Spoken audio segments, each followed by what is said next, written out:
Moikka! Mä teen nyt proteiinipitoisia inkivääriporkkanapannukakkuja. Ja mä ite usein syön näitä just treenin jälkeen. Tää on oikeastaan mun tämän hetken suosikkipannukakkuohje, koska tää sisältää monta mun lemppari raaka-ainetta, kuten rosmariinia ja inkivääriä ja porkkanaa. Ja tää onkin just hyvä sen takia, että multa ainakin löytyy yleensä nämä perusraaka-aineet kotoa kaapista aina.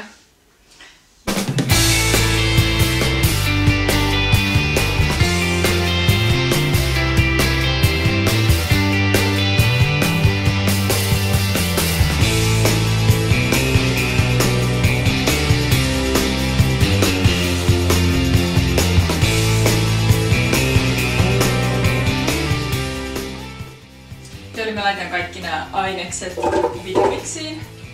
Mun blogissa paljon puhuttu Vitamixi, joka on ihan mun keittiön ykkösväline.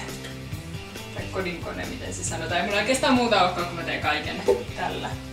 Eli mä tosiaan heitän noin porkkanat, sitten tätä tuoretta rosmariinia ja tommosen, no joo, antoi mennä, inkivääripalan. Ja sitten mä laitan noin desin tätä kaurahiutaletta, mutta mä oon aina vähän summittainen näiden mun määrien kanssa. Ja sitten tämmösen, tässä varmaan 35 grammaa proteiinia. Niin. Ja sitten rikon nää 4 kananmunaa tänne mukaan. Ja oikeastaan nämä porkkanat on ainoat, mihin tarvitsisi vähän tällaisen astetta paremman tehosekoittimen, mutta jos oma tehosekotin ei laita niitä soseeksi, niin ne voi myös raastaa sekaan. Niin sit kaikki sekoittuu ja mä laitoin siis 2 kokonaista porkkanaa. Ja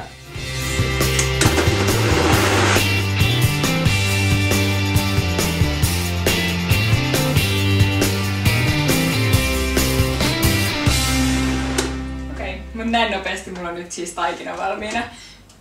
Ja tää meni yhteensä ehkä 2 minuuttia kaikkeen tilkkomiseen ja tän tekemiseen. Sitten tosiaan mä paistan nää tässä limekookosöljyssä. Tavallinen kookosöljy käy. Ja mä teen aika pieniä näistä, koska ne on helpompi kääntää. Mutta tää taikina on kyllä onneksi semmonen, että tää on suht hyvä. Tai niinku, jos on tehnyt banaanipannukakkuja, niin ne on usein vähän vaikea kääntää, niin tää kyllä koostumukseltaan pysyy kasassa hyvin.